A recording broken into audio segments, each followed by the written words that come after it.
Baik, kita masuk ke sesi kedua dari difraksi, yaitu tentang distribusi intensitas dari difraksi celah tunggal Fraunhofer. Jadi, seperti tadi, apabila lebar celah difraksi saya adalah A, bayangkan bahwa celah dibagi ke dalam N zona kecil, masing-masing dengan lebar delta Y. Jadi, A saya sama dengan N kali delta Y. Gitu ya. Nah, setiap zona berlaku sebagai suatu sumber cahaya koheren.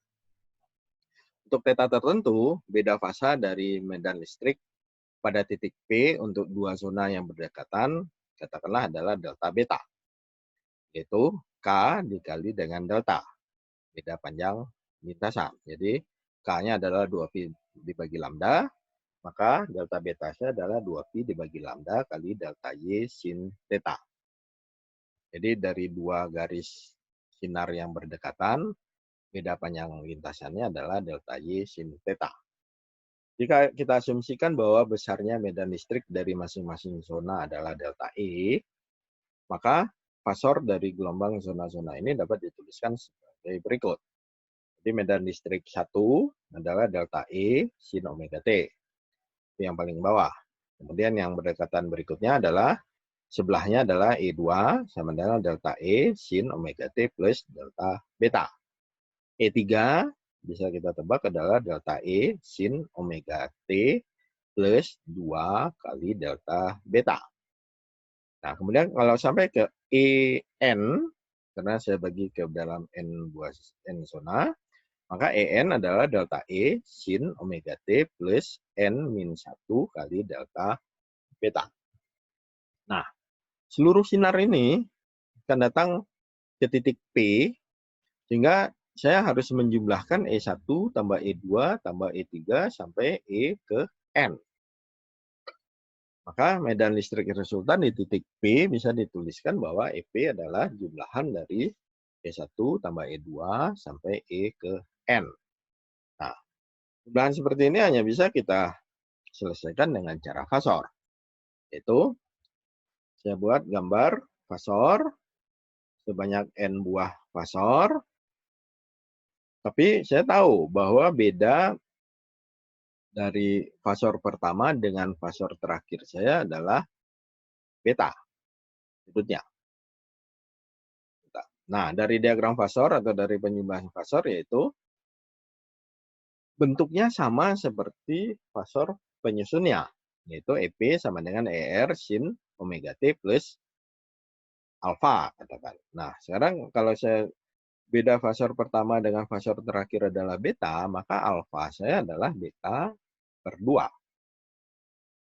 Tuh, dari kurva ini juga bisa kita dapatkan bahwa alfa saya adalah beta per 2. Nah, sekarang beta saya sendiri adalah jumlahan dari seluruh delta beta. Nah, delta beta saya adalah 2pi per lambda delta Y sin theta. Maka yang bisa saya jumlahkan adalah jumlahan dari delta Y. Jumlahan dari seluruh delta Y saya adalah lebar celah difraksi itu sendiri, yaitu A. Maka beta saya adalah 2pi dibagi lambda A sin theta.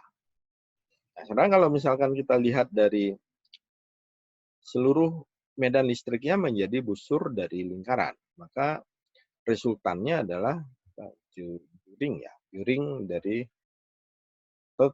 tali busur ya, tali busur dari busur lingkaran. Nah, maka tepat di tengah E resultannya adalah setengah ER, setengah ER. Maka setengah ER dibagi dengan R itu adalah sinus beta per 2. Maka dari sini bisa kita dapatkan bahwa ER saya adalah 2R sin beta per 2. Nah, R sendiri dari kasus busur dengan jari-jari R yang seperti ini, R itu adalah panjang dari busur saya bagi dengan sudutnya, karena panjang dari busur saya adalah R kali beta. Nah, Panjang dari busur saya adalah N kali delta E. Maka 2R saya adalah 2N kali delta E dibagi beta kali sin beta per 2. Jadi, dengan menggunakan pasor, untuk mendapatkan E total di titik P, yaitu sama dengan ER sin omega T plus beta per 2, saya bisa dapatkan bahwa EP saya menjadi 2N delta E per beta sin beta per 2 kali sin omega T plus beta per 2. Atau 2-nya saya turunkan ke bawah, jadi N kali delta E sin beta per 2 dibagi beta per 2 dikali dengan sin omega T plus beta per 2. Dengan nilai betasnya adalah 2pi per lambda A sin theta. Nah, fungsi itu apabila saya membahas tentang intensitas, intensitas sebanding dengan EP kuadrat. Maka di sini jadi N kali delta E kuadrat dibagi 2 kali sin beta per 2 dibagi beta per 2 kuadrat. Ini setengah ini adalah dari sin omega T kuadrat rata-ratanya. Ya, saya dapat ini. Atau I sama dengan I max dari sin beta per 2 dibagi beta per 2 kuadrat.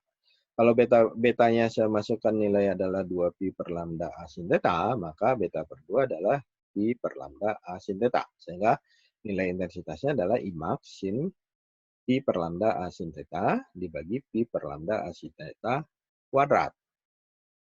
I max adalah intensitas dari fringe terang pusat di mana beta sama dengan 0 dan theta sama dengan 0. Maksimum sekunder I1 terletak antara minimum ke-1 dan ke-2 yang bersesuaian dengan beta per 2-nya adalah 3pi 2. Sehingga I dibagi I max adalah sin 3pi per 2 dibagi 3pi per 2 kuadrat, yaitu 0,045. Jadi apabila terang pertama saya adalah I max, maka I sekunder pertama saya adalah 0,045 max. Jadi dengan cepat meluruh sesuai dengan fungsi sin X dibagi X kuadrat, yaitu fungsi sin kuadrat ya. Jadi ini adalah fungsi khusus dalam matematika di mana dia mempunyai nilai tengah yang paling tinggi, kemudian nilai berikutnya akan menurun. Nah, ini adalah jika pola intensitas saya buat terhadap beta per 2. Terhadap beta per 2. Jadi fungsi yang ini. Ini adalah bentuk fungsi yang dimana ini adalah pi, 2pi, 3pi. Jadi ini, nah sekarang bagaimana medan listrik ER bervariasi terhadap beta dapat dilihat dalam diagram fasor. Apabila beta sama dengan 0, maka ER saya adalah garis lurus. Penyimbahan dari seluruh delta E. Maka N kali delta E. Apabila beta saya adalah 2pi, maka resultan saya akan 0 karena dia kembali ke titik semula. Apabila dia membentuk sudut, maka ER saya akan seperti ini. Panjang tali busur ya. Sebenarnya apabila beta saya adalah 3pi, maka dia akan berputar. Jadi ini kira-kira adalah variasi dari medan listrik resultan apabila saya lihat terhadap beta. Nah, sekarang apabila difraksi Fraunhofer untuk celah ganda. Jika ada dua celah, difraksi dan interferensi terjadi sekaligus. Distribusi intensitas karena kombinasi dari kedua efek ini dapat diperoleh dengan menggabungkan dua fungsi distribusi intensitas yang telah diturunkan sebelumnya, yaitu I sama dengan I max cos kuadrat I per lambda D sin theta. Ini adalah fungsi dari interferensinya. Saya kalikan dengan sin I per lambda A sin theta dibagi pi per lambda A sin theta kuadrat. Ini adalah fungsi difraksi. Sehingga apabila dua celah Di sini fungsi difraksi merupakan amplop yang biru putus-putus.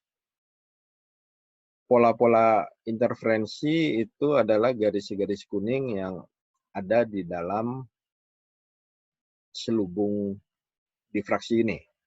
Jadi gambar dari fungsi distribusi intensitas hasil penggabungan untuk lambda 650 nano di 18 mikrometer dan A 3 mikrometer. Menghasilkan fungsi difraksi yang berlaku sebagai amplop bagi fungsi interferensi. Jadi dari perbandingan D dan A ini bisa kita lihat bahwa puncak interferensi ke-6 itu akan dihilangkan oleh minimum difraksi yang pertama. Dilihat dari sini bahwa 1, 2, 3, 4, 5, 6 itu hilang. Ya, karena 18 dibagi 3. Itu 6. Jadi yang ke puncak interferensi ke-6 itu akan dihilangkan oleh minimum difraksi yang pertama. Nah, ini kalau pada layar kita akan mendapatkan pola-pola seperti ini. Jadi pada amplop terang pusat itu kita akan mendapatkan terang interferensi pusat tambah 6 di sininya 6 hilang jadi tambah 5 di sebelahnya ada 5 jadi ada 11 garis di tengahnya.